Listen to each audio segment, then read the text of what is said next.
বিসমিল্লাহির রহমানির রহিম।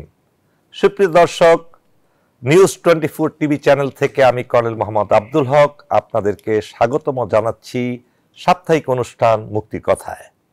নিয়মিতভাবে আমরা এই অনুষ্ঠান প্রতি শুক্রবারে প্রচার করে থাকি। আজকের এই অনুষ্ঠানে আমাদের আলোচনার বিষয়বস্তু হলো সশস্ত্র বাহিনী। আজকে আপনারা জানেন আজকে সশস্ত্র বাহিনী দিবস। এই সশস্ত্র বাহিনীর ব্যাপক ভূমিকা রয়েছে এই দেশ সৃষ্টির পেছনে। একই সাথে আমরা আলোচনা করব আগামী নির্বাচন, আওয়ামী লীগ ইত্যাদি বিষয়ে, যা আমরা আদৌ কি রাজনৈতিক মুক্তি পাবো কি না। সুপ্রিয় দর্শক, আজকের এই বিষয়ে আলোচনা করার জন্য আমাদের স্টুডিওতে আমরা 3 জন অতিথিকে আমন্ত্রণ জানিয়েছি। একজন হলেন আমার ডান পাশে প্রফেসর মাইমুল আহসান খান, সাবেক অধ্যাপক আইন বিভাগ, ঢাকা বিশ্ববিদ্যালয়। মাইমুল ভাই, আপনাকে স্বাগতম আজকের অনুষ্ঠানে। আমাদের রাজনীতির পাশাপাশি সশস্ত্র বাহিনী দিবসের জন্য আজকে আমরা 2 জনকে রেখেছি। একজন হলেন সুপরিচিত মুখ মেজর আমিন আহমেদ আফসারী, টিভির বক্তা এবং মিডিয়া ব্যক্তিত্ব। আপনাকে স্বাগতম আজকের অনুষ্ঠানে। আমাদের আরেকজন বিদগ্ধ বুদ্ধিজীবী সামরিক অফিসার, তিনি হলেন মেজর মিজান। মেজর মিজান, আপনাকেও স্বাগতম আজকের এই অনুষ্ঠানে। আমরা এখন চলে যাই আমাদের অনুষ্ঠানে। প্রথমেই আমরা সশস্ত্র বাহিনী দিবস সম্পর্কে যেহেতু আলোচনা করব, প্রথমেই আমরা মেজর মিজানের কাছে জানতে চাই কেন সশস্ত্র বাহিনী দিবস, কি এটার ব্যাকগ্রাউন্ড এবং এর কি অবদান আছে বাংলাদেশ সৃষ্টিতে। প্লিজ। ধন্যবাদ স্যার। সেই সাথে আপনার মাধ্যমে আপনার শ্রোতা এবং দর্শককেও স্বাগত জানাচ্ছি আজকের এই সুন্দর আলোচনার জন্য। আমরা এই বিষয়টা সম্পর্কে অনেকেই অবগত আছি যে 21শে নভেম্বরে 71 সালে 3 বাহিনী একই সাথে যে অপারেশন করেছিল, সেই যৌথ অপারেশনের মাধ্যমেই আমাদের আর্ম ফোর্সেসের একটা পরিচিতি চলে আসে।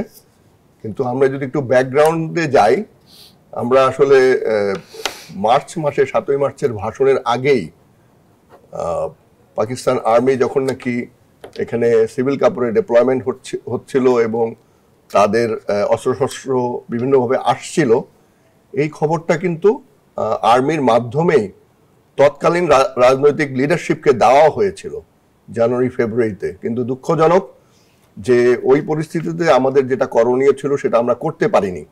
ফলশ্রুতিতে একটা যুদ্ধের দিকে মোড় নেয় এবং সেই যুদ্ধে প্রথম ঘোষণাটা আসে আর্ম ফোর্সেসের একজন মেম্বারের মাধ্যমে।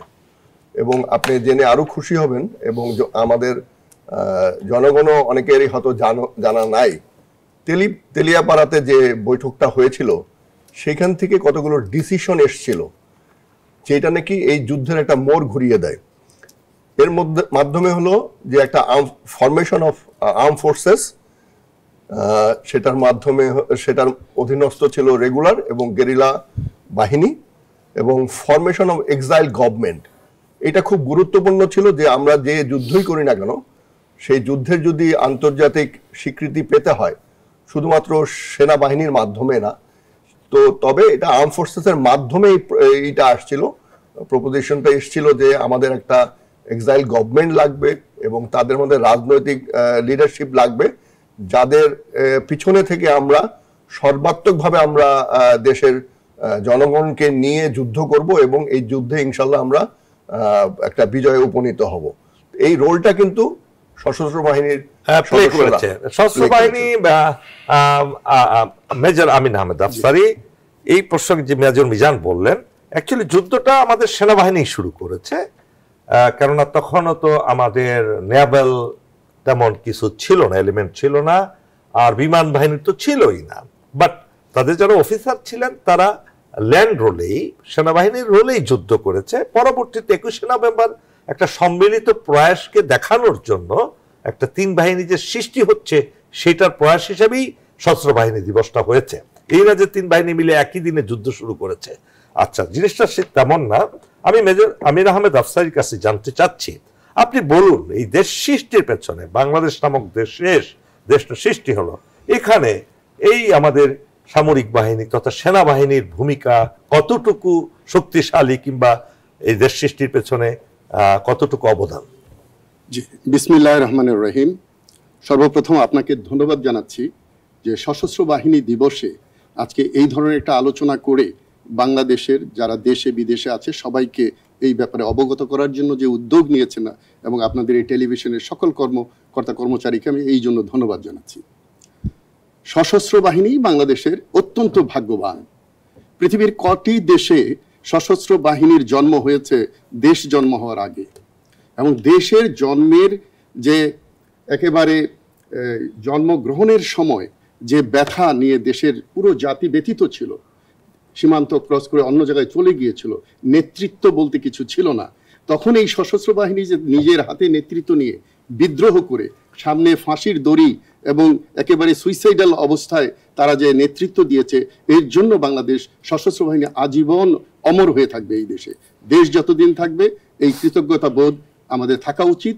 এবং সেই প্রথম দিন থেকে একেবারে ৭১-এর আপনার শেষ দিনটা পর্যন্ত এই যে বনে জঙ্গলে মাঠে ঘাটে একেবারে পরিবার বিচ্ছিন্ন হয়ে তারা যেভাবে যুদ্ধ করেছে, এবং আমাদের যে সৈনিক এবং আমাদের ৩টা বাহিনীর যে যারা ইভেন তখন পাকিস্তান থেকে অনেকে পালিয়ে চলে এসেছিল নিজের দেশকে রক্ষা করার জন্য, দেশের মুক্তির জন্যে, তো তখন থেকে এই সশস্ত্র বাহিনীর যে ভূমিকা সেটা আসলে আপনার এই একটা অনুষ্ঠানে বলে মনে হয় শেষ করা যাবে না, কয়েকদিনও না, আমাদের প্রতিনিয়তই আমার মনে হয় আমাদের সশস্ত্র বাহিনী বলা উচিত, আমাদের প্রজন্মকে জানানো উচিত আমাদের যে ভূমিকা ছিল। এবং আমরা এই যে একটা শব্দ আছে ভেটারান্স, যারা রিটায়ার্ড, আজকে যারা সার্ভিসে আছে তাদের চেয়ে বেশ বহু গুণ ভেটারান্স আছে। পৃথিবীর বিভিন্ন দেশে এই ভেটারান্সদেরকে যেভাবে রক্ষণাবেক্ষণ করা হয়, ইভেন চীন, ভারত, আপনার পাকিস্তান, আমেরিকা, সব জায়গায়, কিন্তু আমাদের বাংলাদেশে আমরা ওই ভেটারানে যাব না, এখন আমরা যাব আমাদের সশস্ত্র বাহিনীর যে অবদান এই দেশ সৃষ্টি এবং এই রক্ষায়, স্বাধীনতার সার্বভৌমত্ব রক্ষায় সংক্ষেপে কয়েকটি কথা। জি, আমি শেষ করবো এইভাবে যে ওরাই আজকে ভেটারান যারা ওই দিন প্রথম সংগ্রামটা করেছিল, তারা যে যুদ্ধটা করেছিল। আমাদের তো ইউনিফর্ম হয়ে যায় গায়ের চামড়া, আমরা ইউনিফর্ম ছেড়ে দিলেও আমরা সশস্ত্র বাহিনীর অবসরপ্রাপ্ত, যে কোনো সময় আমাদের ডাক আসতে পারে দেশের জন্য, এবং আমরা সবসময় এটা প্রস্তুত থাকি। তো সুতরাং বাংলাদেশের সশস্ত্র বাহিনীর যে ভূমিকা, সেই ভূমিকাকে লালন পালন করা তো দূরের কথা। আপনি জানেন যে জেআরবি তৈরি করে স্বাধীনতার পর আমাদেরকে কতভাবে নিগৃহীত করা হয়েছে, খাটো করার চেষ্টা চলেছিল, সেখান থেকেও আমরা বেরিয়ে এসেছিলাম। কিন্তু বিগত ওই যে ১৫-১৭ বছরের মধ্যে আমাদের এমন সশস্ত্র বাহিনীর ভিতরেও যে রাজনীতি এবং লোভ, লালসা, নিয়োগ ইত্যাদি দিয়ে আমাদের যে দূষিত করার চেষ্টা করেছিল, সেটাও আল্লাহর রহমতে আমরা সেখানে বেরিয়ে আসতে পেরেছি। এবং সবচেয়ে গুরুত্বপূর্ণ কথা, জন্ম থেকে শুরু করে অদ্যাবধি ৫ই আগস্ট পর্যন্ত সবচেয়ে বড় ভূমিকা রেখেছে বাংলাদেশ সশস্ত্র বাহিনী। জনগণ, ছাত্র জনতা সবার সাথে কাঁধে কাঁধ মিলিয়ে দেশকে বাঁচানোর জন্য আজকে, ভবিষ্যতে এবং আজীবন আমরা প্রস্তুত। আপনাকে ধন্যবাদ। আপনারা দুজনেই সামরিক বাহিনীর সদস্য বলে নিজেদের গর্ব করছেন। আমরা শুনবো এবার আমাদের শিক্ষক, যিনি বিশ্ববিদ্যালয়ে, ঢাকা বিশ্ববিদ্যালয়ের দীর্ঘদিন শিক্ষকতা করেছেন এবং আইন শিখিয়েছেন হাজার হাজার ছাত্রছাত্রীকে। শুধু তাই নয়, আমাদের মাইমুল আহসান ভাই বর্তমানে আন্তর্জাতিক ইসলামিক ইউনিভার্সিটির সেখানেও আইন বিভাগের ডিন। মাইমুল আহসান ভাই, আপনি বলুন, শুনলেন দুজন অফিসারের কাছ থেকে সশস্ত্র বাহিনীর অবদান এই দেশ সৃষ্টিতে। আপনি তো আরো গভীরভাবে এই ব্যাপারে চিন্তা করে থাকেন। শুধু কি তাই, দেশের স্বাধীনতা সার্বভৌমত্ব রক্ষা, বিভিন্ন ক্রান্তি লগ্নে অভিভাবকের ভূমিকায় এগিয়ে আসা, এবং বিভিন্ন একদম দেশের স্বাধীনতা যায় যায় অবস্থায় ৭৫ সাল বলেন, ৯০ সালে বলেন এবং ৫ই আগস্ট বলেন, প্রত্যেকটা সময় সহ দুর্যোগ দুর্বিপাকে এই যে আপনি দেখেছেন, আপনার দৃষ্টিতে বলুন এই সশস্ত্র বাহিনীর ভূমিকা সম্পর্কে। আপনাকে অনেক ধন্যবাদ। শ্রোতা এবং যারা দেখছেন তাদের প্রতি শুভেচ্ছা, সশস্ত্র বাহিনী দিবসের শুভেচ্ছা। হয়তো আমার তরফ থেকে, আমি যেহেতু সামরিক বাহিনীর কেউ নই, তারপরেও একটা দেশ আসলে যে সকল স্তম্ভের উপর দাঁড়িয়ে থাকে, একটা দেশ যাদের যে সমস্ত প্রতিষ্ঠান নিয়ে গর্ব করে, এবং একটা দেশের মানুষ যাদের কারণে নিশ্চিন্তে ঘুমায় বা কাজকর্ম করে, এর পেছনে সশস্ত্র বাহিনীর সর্বদা প্রস্তুত থাকা আর ভূমিকাটা অনেক বড়। তো তারা সশস্ত্র বাহিনী সর্বদা প্রস্তুত থাকার জন্যই প্রশিক্ষণটা নেয়। আমাকে আপনি হাজারো বললেও আমি একজন সিভিলিয়ান হিসাবে সব সময়ের জন্য প্রস্তুত থাকতে পারবো না। তবে মুসলমানদের একটা সুবিধা থাকার কথা ছিল, সেই সুবিধাটা আমরা কেন যেন হারিয়ে ফেলেছি। যে দুটো ধারণা ইসলামের মৌলিক, একটা হচ্ছে ইজতিহাদ আর একটা হচ্ছে জিহাদ। এই দুইটা শব্দ আবার একই শব্দ থেকে উৎপত্তি, অর্থাৎ নিজের বিরুদ্ধে সংগ্রাম করার জন্য সবসময় তৈরি থাকা নতুন নতুন প্রযুক্তি এবং নতুন নতুন জ্ঞানের মাধ্যমে। তো সশস্ত্র বাহিনীতে এটা ঘটে প্রাতিষ্ঠানিকভাবে, আর ব্যক্তি জীবনে এটা ঘটে মানুষের সামর্থ্য অনুসারে। সামরিক বাহিনীর যে সুশৃঙ্খল জীবন যাপনের ব্যবস্থা, এর পেছনে একটা বড় কথা আমাদের ভাই আফসারি ভাই বলেছেন যে লোভ লালসা মুক্ত সুশৃঙ্খল জীবন। তো একটা মানুষ যদি লোভ লালসা মুক্ত সুশৃঙ্খল জীবনের অধিকারী হয়, আর একটা প্রতিষ্ঠান যদি লোভ লালসা মুক্ত সুশৃঙ্খল বাহিনী হয়, এর মধ্যে কিন্তু অনেক পার্থক্য ঘটে যায়। এই বাহিনীর উপর মানুষের আস্থা, ভরসা, তাদের প্রতি সম্মান, এমনকি আপনি দেখবেন এই যে আমাদের বিপ্লবের সময় ছাত্রছাত্রীরা, আমার ছাত্রছাত্রীরা কি স্লোগান দিয়েছে, ওরা আবেগের বশে হোক আর যেভাবেই হোক বলছে এই মুহূর্তে দরকার সেনাবাহিনীর সরকার। তো এই ধরনের কথা স্পন্টিনিয়াসলি, এটা কিন্তু কেউ প্ল্যান করে দেয় নাই। এটা এমন যদি হয়তো যে এটা প্ল্যান করে কেউ একজন বসে আসছে তারপরে দিয়েছে, তাহলে কিন্তু এটা অন্য মিনিং হচ্ছে। আর এইটা, এবং এই স্লোগান শুনে সেনাবাহিনীর মধ্যে যে প্রতিক্রিয়া দেখা গেছে এটা অভূতপূর্ব। কিন্তু আমি ব্যক্তিগত আলোচনায় সবসময় আপনাকে বলি, জাতি হিসাবে আমরা ওদের গৌরব ধারণ করার ক্ষমতা কিন্তু খুব কম। জাতি হিসাবে আমি আমার জাতিকে অনেক বড় দেখতে পাই ইতিহাসের পাতায় যদি আমি ঘাঁটি, কিন্তু বাস্তবে তা পাই না। বাস্তবে পাই না কারণ বোধহয় বহুবিধ। তো এর মধ্যে অন্যতম কারণ সম্ভবত আমারই এক ভাই বলেছেন যে গত 15-16 বছরে বিভিন্ন লোভে লালসায় তাদেরকে ফেলেছে। আমি তো বলবো লোভ লালসায় ফেলার আগে তাদেরকে ট্র্যাপে ফেলেছে। তাদেরকে ট্র্যাপ না করলে 57 officers in the same day, 58 could not be killed so small span of time. কত অল্প সময়ের মধ্যে কোন যুদ্ধক্ষেত্রেও কখনো এত পৃথিবীর ইতিহাসে নাই। তাহলে এই যে ঘটনাগুলি ঘটেছে এর ভিতরে তো গ্র্যান্ডিওস কোন প্ল্যানের অধীনে ঘটেছে। এখন আমরা যদি ওই গ্র্যান্ডিওস প্ল্যানটা যদি না বুঝতে পারি, তাইলে কিন্তু হাসিনারা বারবার আসবে। এবং এখানে কিন্তু হাসিনা, আওয়ামী লীগ এগুলি জেনেরিক নেম, এগুলি আমরা বুঝতে চাই এগুলি কোনো আলাদা কোনো ন্যাচারাল নেম না, এগুলি জেনেরিক নেম। তো এর বিরুদ্ধে যদি আমাদের রুখে দাঁড়াতে হয়, সেনাবাহিনীর দিকে অনেক যত্ন দিতে হবে। এই যত্নটা কিসে দেবে? কি পোশাক আশাকে, খাওয়া দাওয়া? হাসিনা বলতে 2 বেলা না 3 বেলা ভাতের ব্যবস্থা করছি, সেইটা নিয়ে গর্ব করে। আর এদেরকে মেরে ফেলে দিয়ে বন্দি করে ফেলেছে, হাতে চুড়ি ভরে ফেলার বন্দোবস্ত করেছে। সেইটা দিয়ে কি হল? সেই দেশটাকে আমরা মুক্ত করেছি সবাই মিলে। আমার ভাই বলেছেন যে কালেকটিভ লিডারশিপ কেন দরকার পড়ে। যদি সামরিক বাহিনী যুদ্ধ চালিয়ে দেশটা স্বাধীনও করত, কিন্তু সিভিলিয়ান কোনো এক্সাইল গভর্নমেন্ট না থাকতো, তাইলে এই ফসল ধারণ করার জন্য পাত্র আপনি খুঁজে পেতেন। এবার সবচেয়ে মজার ব্যাপার কি মাইমুল হাসান ভাই, তেলিয়াপাড়ার যে বৈঠক, এই বৈঠকের আগে কিন্তু রাজনীতিবিদরা বাংলাদেশ থেকে কাপড় চোপড় ছাড়াই পালিয়ে চলে গেছে, বাংলাদেশে ছিলেন না। তারা কি করবেন করবেন না, কলকাতায় গিয়ে ওখানে বসে তারা বিভিন্ন কোনো পরিকল্পনাই ছিল না। এটা কিন্তু মিলিটারি, এটা কিন্তু আর্মি। যারা তেলিয়াপাড়ায় 27 জন অফিসার একসাথে বসে 4 এপ্রিল তারা পরামর্শ করে 10টা এজেন্ডা দিলেন জেনারেল আতাউল গনি ওসমানীকে, তখন কর্নেল আতাউল গনি ওসমানী, উনি এমএলএ ছিলেন। ওনাকে বলা হলো এই 10টা জিনিস আপনি অবশ্যই 10 তারিখের মধ্যে ফাইনাল করতে হবে। তার মধ্যে অন্যতম ছিল প্রবাসী সরকার গঠন করতেই হবে, 1। 2 নম্বর, স্বাধীনতার ঘোষণাপত্র দিতে হবে। 3, সশস্ত্র বাহিনীর কমান্ডার ইন চিফ হিসেবে, স্বাধীনতা যুদ্ধের কমান্ডার ইন চিফ হিসেবে কর্নেল আতাউল গনি ওসমানীকে নিয়োগ করতে হবে। এই ধরনের আরো 10টা, এই আর্মি থেকে কিন্তু রাজনৈতিক প্রপোজালগুলো গেছে। এটা কিন্তু আর রাজনীতিবিদরা ভুলে গেছে যে সামরিক বাহিনী, না ওনারা ভুলছেন, এই কথা ঠিক না।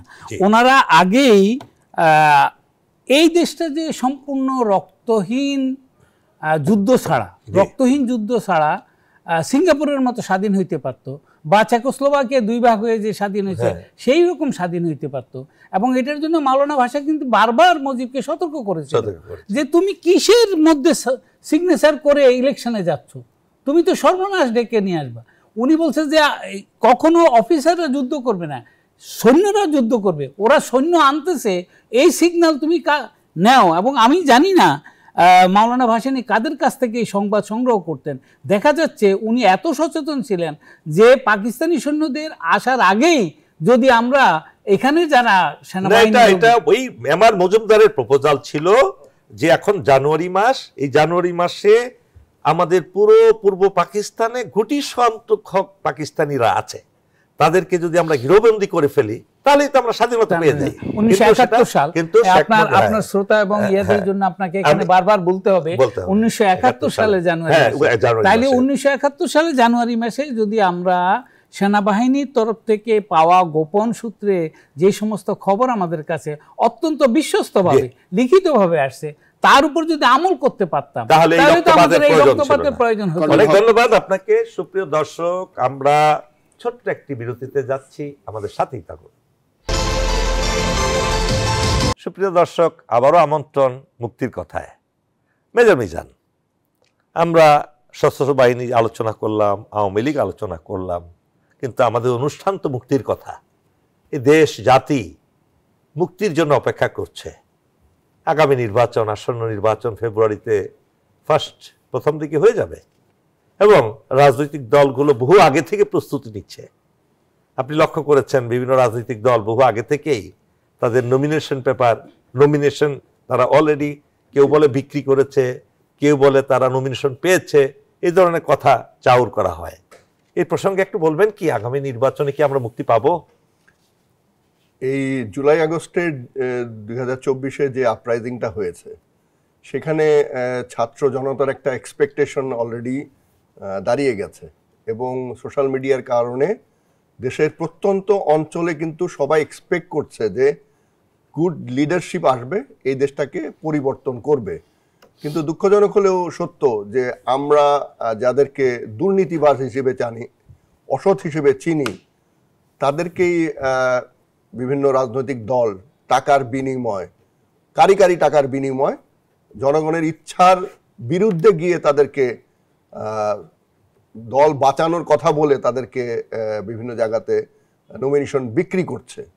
তো এটা কোনোভাবেই জনগণ বরদাস্ত করবে না এবং এটা নীরব বিপ্লব ঘটবে। কারণ আমরা জানি যে, আপনারা দেখছেন যে যতগুলো ইউনিভার্সিটিতে ইলেকশন হয়েছে সেখানে কিন্তু এই নেতৃত্বকেই প্রাধান্য দিয়ে ইলেকশনে নমিনেশন এবং ইলেক্টেড হয়েছে যোগ্যতার ভিত্তিতেই। তো এখানে যে সমস্ত ছাত্ররা আছে তারা গ্রাম থেকে, মহকুমা থেকে, জেলা থেকে এসছে, তো তারা যখন নাকি আবার ফিরে যাবে এবং তাদের সাথে আত্মীয় স্বজন, বন্ধু বান্ধবরা যারা আছে তারাও কিন্তু ইনফ্লুয়েন্স হবে। তো কোনোভাবেই এই দুর্নীতিবাদ, অসৎ লোককে নমিনেশন দিলেই যে তারা মার্কায় অন্ধভাবে জনগণ ভোট দিবে, এটা আশা করা বাতুলতা মাত্র। এবং এটা একটা নীরব বিপ্লব হবে বলে আমি আশাবাদী। এবং এখনো যদি রাজনৈতিক দল বুঝতে চেষ্টা না করে তাহলে কিন্তু তাদেরকে সাংঘাতিকভাবে এই প্রাইসটা পে করতে হবে। তো আমি ডেফিনেটলি আমরা আশাবাদী যে আগামী নির্বাচনে একটা বিপ্লব আনবে এবং এই দেশে একটা পরিবর্তন অবশ্যম্ভাবী। যদিও বাইরের বিভিন্ন ধরনের ইনফ্লুয়েন্স আছে, তারা এটাকে উল্টানোর চেষ্টা করছে, বিপুল পরিমাণ টাকা বিনিয়োগ করছে এবং এখানে বাংলাদেশে মাসেল পাওয়ার হোয়াট অ্যাবাউট? আপনি কি ঘরে ঘরে কি আর্মি বসে থাকবে? রাতের বেলা যখন বাসায় গিয়ে হানা দিবে ভোট না দিলে? এরকমও শোনা গেল যে তুই ভোট দিয়ে কপালের সিঁদুর ব্যালট পেপারে দেখে আসবি, এই ব্যালট পেপার চেক করা হবে, যদি সেই সিঁদুর না পাওয়া যায় তাহলে তোকে খবর আছে, তোদের পরিবারের খবর আছে, তোদের এলাকার খবর আছে, এই ধরনের কথাও তো এখন বের হয়ে আসছে। এই ধরনের প্রচারণা করে মনে হয় না তারা ভোট আদায় করতে হবে, বরঞ্চ এটা তাদের বিপক্ষেই যাবে। আপনি আশাবাদী যে ভোট কেন্দ্রে গিয়ে কোনো দখলদারিত্ব চলবে না, চলবে না, চলবে না, চলবে না ইনশাআল্লাহ। আমরা শুনতে চাই মেজর আমিন আহমেদ আফসারী, আপনি কি আশাবাদী আগামী ইলেকশনে যে প্রস্তুতি, বিভিন্ন মারদাঙ্গা পার্টি যেভাবে এগিয়ে যাচ্ছে, চাঁদাবাজি তো বন্ধ হয়নি, এখনো চাঁদাবাজি করছে এবং ঘোষণা দিয়েছে আমরা এলাকার মালিক এবং আমরাই ক্ষমতায় আসতেছি, আমরা যা বলবো তাই করতে হবে, এই ব্যাপারে আপনি কিছু বলবেন কি? জি, এ ব্যাপারেও বলবো, আমি এখন মুক্তির কথাটাও বলবো। জি, আপনি দেখেন এখানেও আপনি সশস্ত্র বাহিনীকে বাদ দিয়ে বাংলাদেশের কোনো নির্বাচনের কথা আলোচনা করতে পারবেন না। ঠিক আছে, শুরু থেকে শেষ করে আমরা কিন্তু আছি। এখন দেখেন সশস্ত্র বাহিনীকে যদি নির্বাচনে কাঠের পুতুল বানিয়ে রাখা হয়, সেটা দায় দায়িত্ব কিন্তু আমাদের সিভিল ভাইদের। এখন আসেন নির্বাচন, বাংলাদেশে নির্বাচন ৭১ নির্বাচনের পরে, ৭০ নির্বাচনের পরে দেশভাগ হয়েছে, ৭৩ নির্বাচনের পরে বাকশাল হয়েছে এবং নির্বাচন দিয়ে দিয়ে আমাদের মার্শালও এসেছে, জায়েজ হয়েছে এবং পরবর্তী নির্বাচনগুলোর তিনটা আমি নাই বললাম। সো এই নির্বাচন হলেই দেশ মুক্তি পাবে এমন নয়, জনগণ মুক্তি পাবে। এখন দেখেন রাজনৈতিক দলদের মানে এত শহীদ, এত রক্ত, কিন্তু রাজনৈতিক দলের কোনো সংস্কার হয় নাই। কিন্তু আশাবাদ আমি করছি এইখানে যে মুক্তির কথা, একমাত্র দেশকে মুক্ত করতে পারে ভোটাররা, একমাত্র এই দেশকে বাঁচিয়ে রাখতে পারে ভোটাররা, একমাত্র এই বাংলাদেশকে নতুন বাংলাদেশ হিসাবে পথ দেখাতে পারে যদি এইবার ভোটাররা তাদের সঠিক মানুষকে তার ইতিহাস দেখে, দলের ব্যাকগ্রাউন্ড দেখে, ব্যক্তিকে দেখে, কোনো লোভায়িত হয়ে টাকার বা কোনো কিছুর বিনিময়ে ভোট না দিলে আমি মনে করি বাংলাদেশ সঠিক পথে আসবে। এবং জনগণ কখনোই ভুল করে নাই, এটা মনে রাখতে হবে। মোট যে আমাদের মাস জনতা আছে এখন দেশ রক্ষার জন্য বিজিবির পাশে কাঁচতে নিয়ে দাঁড়িয়ে যায়, সংস্কারটা হয়েছে শুধু জনগণের মধ্যে। কারণ মনে রাখতে হবে রাজনৈতিক দল মানে ডাকাতের দল নয়। বাংলাদেশের জনগণ আর ডাকাত চায় না, চাঁদাবাজ চায় না, সন্ত্রাসী চায় না, টাকা পাচার চায় না, তারা ক্ষমতাও দিতে চায় না, তারা দায়িত্ব দিবে। এবার এই দেশ রক্ষার নির্বাচনে জনগণের ভূমিকা। আপনি খুব আশাবাদী তাহলে, ইনশাআল্লাহ জনগণ বেছে নিবে তাদের সঠিক নেতৃত্বকে।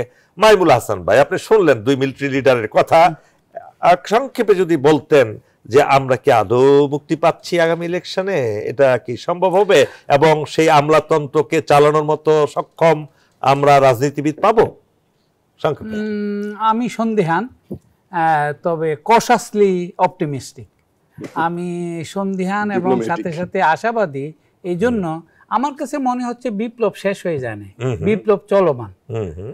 আমার ভাই বলেছেন যে নীরব বিপ্লব হবে। এখন এটা নীরব হবে নাকি আরো শব্দ করে হবে সেটা ব্যাপারে আমি নিশ্চিত না। তবে চাঁদাবাজি যে এখন নীরবে হচ্ছে এতে কোনো সন্দেহ নাই, সরবেও হচ্ছে। তো এই চাঁদাবাজি থেকে মুক্তি না দিয়ে রাজনীতিকে গণতন্ত্রায়ন কিভাবে করবেন? দলের ভিতরে কোনো রাজনীতি নাই, বড় দলগুলির ভিতরে রাজনীতি, আদর্শিক রাজনীতি নাই এবং গণতন্ত্র চর্চা নাই। না, তারপরেও আমি জানি না যারা অন্তত টাকা পয়সার বিনিময়ে এইভাবে নমিনেশন বিক্রি সবাই করে, আমার কেন বিশ্বাস হয় না। একটা দুইটা দলই বেশি হয় টাকা পয়সার বিনিময়ে এবং অনেকদিন ধরে টাকা পয়সা। আমাদের সময় নাই, আমাদের একেবারেই শেষ প্রান্তে চলে আসছি অনুষ্ঠানে। মাইমুল হাসান ভাই, আপনি শেষ করেন। আমি মনে করি চাঁদাবাজি থেকে মুক্তি একটা পূর্ব শর্ত এবং এই নমিনেশন বিক্রি একটা পূর্ব শর্ত। এবং এই যে বলা হচ্ছে যে সেনাবাহিনী পুলিশ বাহিনীকে ঐক্যবদ্ধভাবে সক্রিয় করা, এটাও একটা পূর্ব শর্ত। এই পূর্ব শর্তগুলি পূরণ না করে কোন একটা নির্বাচন করলে আমার তো মনে হয় লাভ হবে না। আফসারী, আপনি 10 সেকেন্ডে বলুন। এই দেশে আপনি অন্য দেশে দালাল কিনতে পারবেন না। আমাদের দেশে নিজের দেশের বিরুদ্ধে অন্য দেশকে সহযোগিতা করে এইবারের ভোটের মধ্য দিয়ে আমরা দালাল মুক্ত করতে পারি এই দেশকে। এই জন্য আমি জনগণকে, ভোটারকে আহ্বান করছি, দালাল মুক্ত ভাবে ভোট দিন এবং দালাল মুক্ত করুন দেশ। আপনার শেষ কথা বলুন। শেষ কথা হলো যে দেশের জনগণ যদি ভুল ভাবে। আমরা ছোট্ট একটি বিরতিতে যাচ্ছি, আমাদের সাথেই থাকুন। সুপ্রিয় দর্শক, আবারও আমন্ত্রণ মুক্তির কথায়। মেজর মিজান, আমরা সশস্ত্র বাহিনী আলোচনা করলাম, আওয়ামী লীগ আলোচনা করলাম, কিন্তু আমাদের অনুষ্ঠান তো মুক্তির কথা। এই দেশ জাতি মুক্তির জন্য অপেক্ষা করছে। আগামী নির্বাচন, আসন্ন নির্বাচন ফেব্রুয়ারিতে প্রথম দিকে হয়ে যাবে এবং রাজনৈতিক দলগুলো বহু আগে থেকে প্রস্তুতি নিচ্ছে। আপনি লক্ষ্য করেছেন বিভিন্ন রাজনৈতিক দল বহু আগে থেকেই তাদের নমিনেশন তারা অলরেডি, কেউ বলে বিক্রি করেছে, কেউ বলে তারা নমিনেশন পেয়েছে, এই ধরনের কথা চাউর করা হয়। এই প্রসঙ্গে একটু বলবেন কি, আগামী নির্বাচনে কি আমরা মুক্তি পাবো? এই জুলাই আগস্টের 2024-এ যে আপরাইজিংটা হয়েছে, সেখানে ছাত্র জনতার একটা এক্সপেকটেশন অলরেডি দাঁড়িয়ে গেছে, এবং সোশ্যাল মিডিয়ার কারণে দেশের প্রত্যন্ত অঞ্চলে কিন্তু সবাই এক্সপেক্ট করছে যে গুড লিডারশিপ আসবে, এই দেশটাকে পরিবর্তন করবে। কিন্তু দুঃখজনক হলেও সত্য যে আমরা যাদেরকে দুর্নীতিবাজ হিসেবে জানি, অসৎ হিসেবে চিনি, তাদেরকেই বিভিন্ন রাজনৈতিক দল টাকার বিনিময়, কারি টাকার বিনিময়, জনগণের ইচ্ছার বিরুদ্ধে গিয়ে তাদেরকে দল বাঁচানোর কথা বলে তাদেরকে বিভিন্ন জায়গাতে নমিনেশন বিক্রি করছে। তো এটা কোনোভাবেই জনগণ বরদাস্ত করবে না, এবং এটা নীরব বিপ্লব ঘটবে। কারণ আমরা জানি যে, আপনারা দেখছেন যে যতগুলো ইউনিভার্সিটিতে ইলেকশন হয়েছে, সেখানে কিন্তু এই নেতৃত্বকেই প্রাধান্য দিয়ে ইলেকশনে নমিনেশন এবং ইলেক্টেড হয়েছে যোগ্যতার ভিত্তিতেই। তো এখানে যে সমস্ত ছাত্ররা আছে, তারা গ্রাম থেকে, মহকুমা থেকে, জেলা থেকে এসছে, তো তারা যখন নাকি আবার ফিরে যাবে এবং তাদের সাথে আত্মীয় স্বজন, বন্ধু বান্ধবরা যারা আছে, তারাও কিন্তু ইনফ্লুয়েন্স হবে। তো কোনোভাবেই এই দুর্নীতিবাদ, অসৎ লোককে নমিনেশন দিলেই যে তারা মার্কায় অন্ধভাবে জনগণ ভোট দিবে, এটা আশা করা বাতুলতা মাত্র।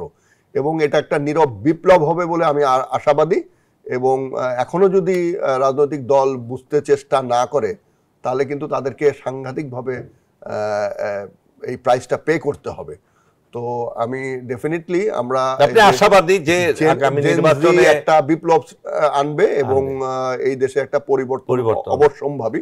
যদিও বাইরের বিভিন্ন ধরনের ইনফ্লুয়েন্স আছে, তারা এটাকে উল্টানোর চেষ্টা করছে, বিপুল পরিমাণ টাকা বিনিয়োগ করছে, এবং এখানে বাংলাদেশে মাসেল পাওয়ার হোয়াট অ্যাবাউট? আপনি কি ঘরে ঘরে কি আর্মি বসে থাকবে? রাতের বেলা যখন বাসায় গিয়ে হানা দিবে ভোট না দিলে? এরকমও শোনা গেল যে তুই ভোট দিয়ে কপালের সিঁদুর ব্যালট পেপারে দেখে আসবি, এই ব্যালট পেপার চেক করা হবে, যদি সেই সিঁদুর না পাওয়া যায় তাহলে তোকে খবর আছে, তোদের পরিবারের খবর আছে, তোদের এলাকার খবর আছে। এই ধরনের কথাও তো এখন বের হয়ে আসছে। এই ধরনের প্রচারণা করে মনে হয় না তারা ভোট আদায় করতে হবে, বরঞ্চ এটা তাদের বিপক্ষেই যাবে। আপনি আশাবাদী যে ভোট কেন্দ্রে গিয়ে কোনো দখলদারিত্ব চলবে না ইনশাআল্লাহ। আমরা শুনতে চাই মেজর আমিন আহমেদ আফসারী, আপনি কি আশাবাদী আগামী ইলেকশনে যে প্রস্তুতি, বিভিন্ন মারদাঙ্গা পার্টি যেভাবে এগিয়ে যাচ্ছে, চাঁদাবাজি তো বন্ধ হয়নি, এখনো চাঁদাবাজি করছে এবং ঘোষণা দিয়েছে আমরা এলাকার মালিক এবং আমরাই ক্ষমতায় আসতেছি, আমরা যা বলবো তাই করতে হবে, এই ব্যাপারে আপনি কিছু বলবেন কি? জি, এই ব্যাপারেও বলবো। আমি এখন মুক্তির কথাটাও বলবো। জি, আপনি দেখেন, এখানেও আপনি সশস্ত্র বাহিনীকে বাদ দিয়ে বাংলাদেশের কোনো নির্বাচনের কথা আলোচনা করতে পারবেন না। ঠিক আছে, শুরু থেকে শেষ করে আমরা কিন্তু আছি। এখন দেখেন, সশস্ত্র বাহিনীকে যদি নির্বাচনে কাঠের পুতুল বানিয়ে রাখা হয়, সেটা দায় দায়িত্ব কিন্তু আমাদের সিভিল ভাইদের। এখন আসেন নির্বাচন। বাংলাদেশে নির্বাচন ৭১ নির্বাচনের পরে, ৭০ নির্বাচনের পরে দেশভাগ হয়েছে, ৭৩ নির্বাচনের পরে বাকশাল হয়েছে, এবং নির্বাচন দিয়ে আমাদের মার্শালও এসেছে, জায়েজ হয়েছে, এবং পরবর্তী নির্বাচনগুলোর তিনটা আমি নাই বললাম। সো এই নির্বাচন হলেই দেশ মুক্তি পাবে এমন নয়, জনগণ মুক্তি পাবে। এখন দেখেন, রাজনৈতিক দলদের মানে এত শহীদ, এত রক্ত, কিন্তু রাজনৈতিক দলের কোনো সংস্কার হয় নাই। কিন্তু আশাবাদ আমি করছি এইখানে যে মুক্তির কথা, একমাত্র দেশকে মুক্ত করতে পারে ভোটাররা, একমাত্র এই দেশকে বাঁচিয়ে রাখতে পারে ভোটাররা, একমাত্র এই বাংলাদেশকে নতুন বাংলাদেশ হিসাবে পথ দেখাতে পারে যদি এইবার ভোটাররা তাদের সঠিক মানুষকে তার ইতিহাস দেখে, দলের ব্যাকগ্রাউন্ড দেখে, ব্যক্তিকে দেখে, কোনো লোভায়িত হয়ে টাকার বা কোনো কিছুর বিনিময়ে ভোট না দিলে আমি মনে করি বাংলাদেশ সঠিক পথে আসবে। এবং জনগণ কখনোই ভুল করে নাই, এটা মনে রাখতে হবে। মোট যে আমাদের মাস জনতা আছে, এখন দেশ রক্ষার জন্য বিজিবির পাশে কাঁচতে নিয়ে দাঁড়িয়ে যায়। সংস্কারটা হয়েছে শুধু জনগণের মধ্যে। কারণ মনে রাখতে হবে, রাজনৈতিক দল মানে ডাকাতের দল নয়। বাংলাদেশের জনগণ আর ডাকাত চায় না, চাঁদাবাজ চায় না, সন্ত্রাসী চায় না, টাকা পাচার চায় না, তারা ক্ষমতাও দিতে চায় না, তারা দায়িত্ব দিবে। এবার এই দেশ রক্ষার নির্বাচনে জনগণের ভূমিকা। আপনি খুব আশাবাদী তাহলে, আমি ইনশাআল্লাহ আশা করি ইনশাআল্লাহ। জনগণ বেছে নিবে তাদের সঠিক নেতৃত্বকে। মাইমুল হাসান ভাই, আপনি শুনলেন দুই মিলিটারি লিডারের কথা, সংক্ষেপে যদি বলতেন যে আমরা কি আদৌ মুক্তি পাচ্ছি আগামী ইলেকশনে, এটা কি সম্ভব হবে এবং সেই আমলাতন্ত্রকে চালানোর মতো সক্ষম আমরা রাজনীতিবিদ পাবো? সংক্ষেপে। আমি সন্দেহান, তবে কশাসলি অপটিমিস্টিক। আমি সন্দেহান এবং সাথে সাথে আশাবাদী। এই জন্য আমার কাছে মনে হচ্ছে বিপ্লব শেষ হয়ে যায় না, বিপ্লব চলমান। আমার ভাই বলেছেন যে নীরব বিপ্লব হবে। এখন এটা নীরব হবে নাকি আরো শব্দ করে হবে সেটা ব্যাপারে আমি নিশ্চিত না। তবে চাঁদাবাজি যে এখন নীরবে হচ্ছে এতে কোনো সন্দেহ নাই, সরবেও হচ্ছে। তো এই চাঁদাবাজি থেকে মুক্তি না দিয়ে রাজনীতিকে গণতন্ত্রায়ন কিভাবে করবেন? দলের ভিতরে কোনো রাজনীতি নাই, বড় দলগুলির ভিতরে রাজনীতি, আদর্শিক রাজনীতি নাই এবং গণতন্ত্র চর্চা নাই। না, তারপরেও আমি জানি না যারা অন্তত টাকা পয়সার বিনিময়ে এইভাবে নমিনেশন বিক্রি সবাই করে, আমার কেন বিশ্বাস হয় না। একটা দুইটা দলই বেশি হয় টাকা পয়সার বিনিময়ে এবং অনেকদিন ধরে টাকা পয়সা। আমাদের সময় নাই, আমাদের একেবারেই শেষ প্রান্তে চলে আসছি অনুষ্ঠানে। মাইমুল হাসান ভাই, আপনি শেষ করেন। আমি মনে করি চাঁদাবাজি থেকে মুক্তি একটা পূর্ব শর্ত এবং এই নমিনেশন বিক্রি একটা পূর্ব শর্ত। এবং এই যে বলা হচ্ছে যে সেনাবাহিনী পুলিশ বাহিনীকে ঐক্যবদ্ধভাবে সক্রিয় করা, এটাও একটা পূর্ব শর্ত। এই পূর্ব শর্তগুলি পূরণ না করে কোন একটা নির্বাচন করলে আমার তো মনে হয় লাভ হবে না। আফসারি, আপনি 10 সেকেন্ডে বলুন। এই দেশে আপনি অন্য দেশে দালাল কিনতে পারবেন না। আমাদের দেশে নিজের দেশের বিরুদ্ধে অন্য দেশকে সহযোগিতা করে এইবারের ভোটের মধ্য দিয়ে আমরা দালাল মুক্ত করতে পারি এই দেশকে। এই জন্য আমি জনগণকে, ভোটারকে আহ্বান করছি, দালাল মুক্ত ভাবে ভোট দিন এবং দালাল মুক্ত করুন দেশ। আপনার শেষ কথা বলুন। শেষ কথা হলো, যে দেশের জনগণ যদি ভুলভাবে পদক্ষেপ নেয় তাহলে আমাদেরকে সেই ধরনের লিডারশিপ পেতে হবে এবং সেটার প্রায়শ্চিত্ত আমাদের করতে হবে। তো সেই প্রায়শ্চিত্ত যাতে না করি সেই জন্য সঠিক পদক্ষেপটাই জানি। ধন্যবাদ আপনাকে। সুপ্রিয় দর্শক, এতক্ষণ আমরা তিনজন ব্যক্তিত্বের কাছ থেকে শুনলাম এই দেশের মুক্তির কথা। আমরা এই আশা নিয়ে আজকে অনুষ্ঠান শেষ করতে চাই যে আগামী নির্বাচনে 300 আসনে অন্তত পক্ষে 200 আসনে এই জনগণ, দেশের জনগণ সঠিক নেতৃত্ব নির্বাচিত করে দেশকে মুক্তির পথে এগিয়ে নিয়ে যাবে। আল্লাহ হাফেজ।